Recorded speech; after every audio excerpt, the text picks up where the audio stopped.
Web3 gaming is about to explode in 2025, and I have 10 bold predictions to prove that. Also, I'm aiming to hit at least 80% of them, so let's deep dive and see where the future of Web3 gaming is heading. Stay tuned. Hello everyone, I'm Željko and welcome to Crypto Grid channel. So firstly, I wish you all the best in 2025, health on a first place obviously, then a lot of gains both in the gym and in the financial markets as well. So today I have 10 predictions and I aim for them to be something that's measurable and something to what we can come back at the end of the year and say, okay, we got this or we didn't got this. So let's go into them. My first prediction today is that Web3 gaming market cap will reach $50 billion. In a bear case and in a bull case, I think it might even reach 100 billion depending on where the Bitcoin price stops, obviously. So if you look at the chart, we were pretty much really close to reaching 50 billion at the previous top of a bull market, and now we are consolidating in an area between like 15 and 30 billion. And once the Bitcoin dominance drops, depending where it drops, depending on where the Bitcoin price stops as well, I think it will be somewhere in a range between 50 and 100 billion dollars. Also, people are speculating whether the Web3 gaming will be the leading narrative, and even if the AI remains to be the leading narrative, I think that the Web3 gaming matured enough that now we can clearly differentiate winners from losers, and I think this is a good step forward for a Web3 gaming. And this is one of the reasons why I'm even more bullish and why I think that there is a higher odds of reaching $100 billion. My second prediction is that a Web3 game will break into the Twitch top 100 games and that it will remain there. Some of you know that I stream and I mainly stream Gods Unchained, and if you look at the statistics, currently it's above 2000 plays. I looked for some other Web3 games, many of them are not listed. Axie is, for example, at around 1000. I managed to find Parallel, it's at around 1600. I managed to find Shatterline, which implemented some Web3 elements, it's around 200. And currently the best one that is placed is off the grid, that is 175. And I either predict that we're gonna have some game that is in the top 100 that's gonna implement Web3 elements, maybe even multiple ones, or that we're gonna have some Web3 game that will actually break into top 100 and actually remain there. Currently, I think streaming is actually a really undervalued way to actually market the game, and I think it's something that will be utilized way more in 2025, since there is a lot of players that are actually discovering new games but by actually looking at Twitch, Kick or some other streaming platform. And since I'm actually streaming a lot, I'm really looking forward to seeing that happening in 2025. My third prediction is that mobile gaming will actually dominate Web3 gaming scene, and that above 50% of the active players and revenue will be acquired by mobile games. In 2024, there was a lot of Web3 games that pivoted from a model of having only desktop game to moving also to mobile, both Android and iPhone obviously, and I expect this trend to continue in 2025, since there are so many people that are looking only for mobile games, and also even for the desktop ones there was so many people that were complaining about the performance of the games on their computers. So looking at this chart, we can see that the growth of mobile gaming is actually enormous, and if we compare it, we can see that PC gaming is growing, but I expect console gaming to decrease because it's something that will be replaced by mobile gaming, since phones are getting like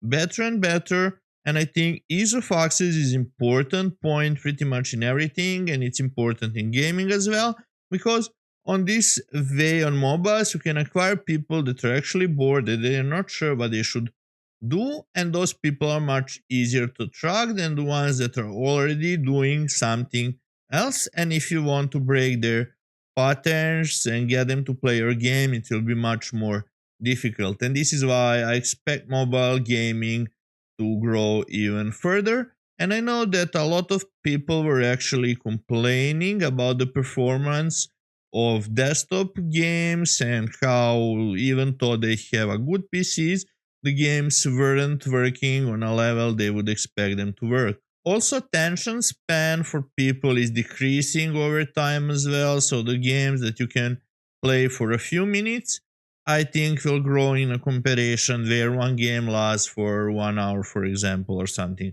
similar to that. And mobiles are perfect for that. For me, honestly, I prefer playing games on my PC, and often I use emulators to play them more than I actually play them on my phone, because I feel that I can perform much better if I use keyboard and mouse in comparison to my phone, obviously. The next one is I expect investments in a Web3 gaming to grow from under $1 billion in 2024 to a minimum of 1.5 billion in 2025. And if you look in the chart, we can see that the investments in Web3 gaming decreased. I think the reason for that is there were a lot of scam players and a lot of players in the industry that were just trying to extract value, both from gaming development side and both from the player side.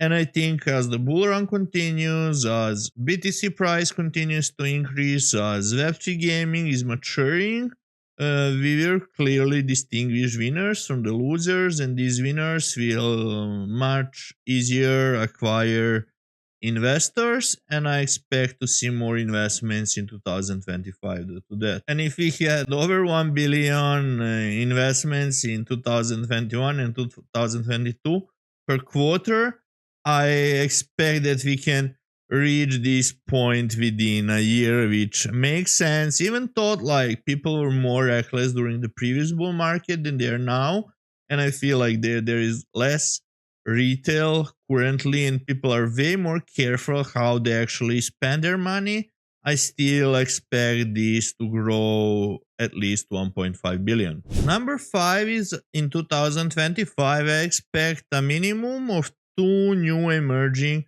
chains that will be fully focused on gaming. If you look at 2024, like at the start, everybody was speaking only about IMAX, Ronin, and Polygon pretty much. Like as we were moving through the 2024, like Polygon was pretty much dying off, but there were more new chains that tries, like Psy, for example.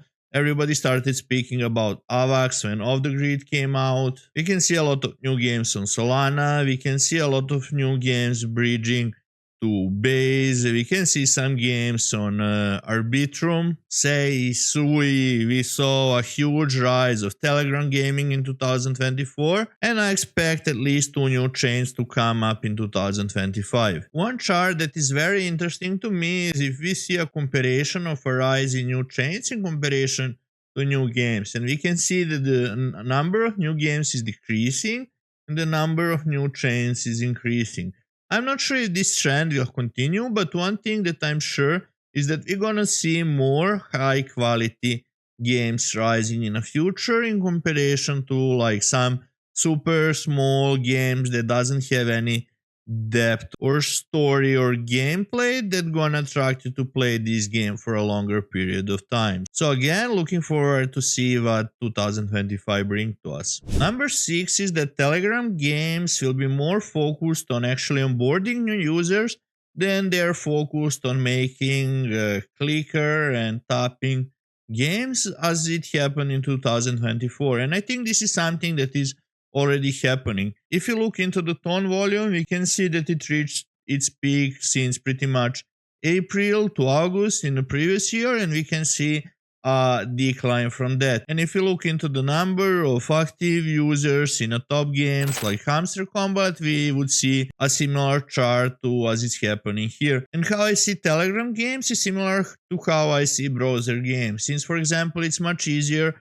for you to open a link and play the game in your browser in comparison to downloading the game, installing the game, I see the similar future to Telegram. So they will either utilize the platform to bring people to their website, to their ecosystem, or even to their partners, and that people will continue playing these clicker games, and you could see that this model is not sustainable because many of these games were consistently changing their gameplay, their model, because they weren't able to sustain the number of users. Obviously, there are some that managed to achieve great success, as Catizen did. They managed to get like 27 million from in-app purchases, but I feel that Telegram in the future will be used more to onboarding users than anything else. My prediction number 7 is that AI integration in Web3 gaming will expand with a minimum of 3 titles launching innovative AI-driven gameplay mechanics. So pretty much currently we are at the stage where we only have parallel colony. There are many games that created some AI agents that are interacting with their audiences, but it's not something that will impact the gameplay in the games. My previous video is covering deeply how I think that AI can make an impact on a gameplay in a Web3 gaming, so make sure to check that one out. I will add it in the description below. And if you look, for example, Parallel Colony says that it combines survival and strategy with a strong emphasis on AI interaction. The core of the gameplay revolves around your AI-driven avatars, which are not just passive characters. They make decisions, learn from their surroundings, and evolve unique personalities based on the goals you set for them. So it's something that is actually innovative when it comes to the interaction of AI and Web3 gaming, and it's something they're working on for a very long time. So my prediction is that we're gonna have more games that are actually implementing AI mechanics into the gameplay, and I expect this for a minimum of 3 different games. My prediction number 8 is that playthrough games will focus more on competitive rewards, prioritizing high rankings, tournaments, and leaderboards over passive gameplay to reward their players. In 2024, we saw so many TG events, so many playthrough games that pretty much ended up with the dying coin charts, and the reason for that is that all their users, or at least majority of them, we're just trying to extract as much value from the games as possible, and this pretty much created negative charts for them. So I feel that in 2025 many games will actually learn from that, and one of the games that actually showed that they learned is Champs token. For example, when they released their token, everybody was disappointed by the airdrop, and then the token price, pretty much if you look into the charts, the token price went like more than 5x up from the initial airdrop. And I think this is something that is going to happen even more in the future, that games will reward the people that will stay in their game, in their ecosystem, in comparison to the people that are trying to extract as much value as possible. We even saw many games shrinking their rewards from like rewarding pretty much everyone to rewarding only people that met certain requirements, to rewarding only 1,000 people on our leaderboard or something similar to that. And I think that all the winners will actually focus on this model, especially the ones where you can pretty much be at the top of the leaderboard without any initial investments. Obviously, rewards will be based on their earnings, of the size of the player base, and things like that. But I think the winners in the markets will actually be the ones that are rewarding the top players in their ecosystem, with making the reward structure that will actually punish the people that are looking to immediately sell off their tokens. My prediction number 9 is that the top Web3 games will stop marketing themselves as a Web3 games. Instead, they will pretty much have seamless gameplay with invisible asset ownership and tokenomics. What does this mean? This means that pretty much, for example, I play multiple TCG games, and if you look, for example, at Gods Unchained, when you are fusing cards to get a higher level tier card, you need to approve every transaction when you're fusing. So, for example, you're fusing 5 cards into one, you need to approve 5 transactions for the 5 cards that you're fusing, and you need to spend some in-game token, which you also need to approve transaction for in order to get higher tier card. For example, in Wagmi games, this whole process is pretty much invisible.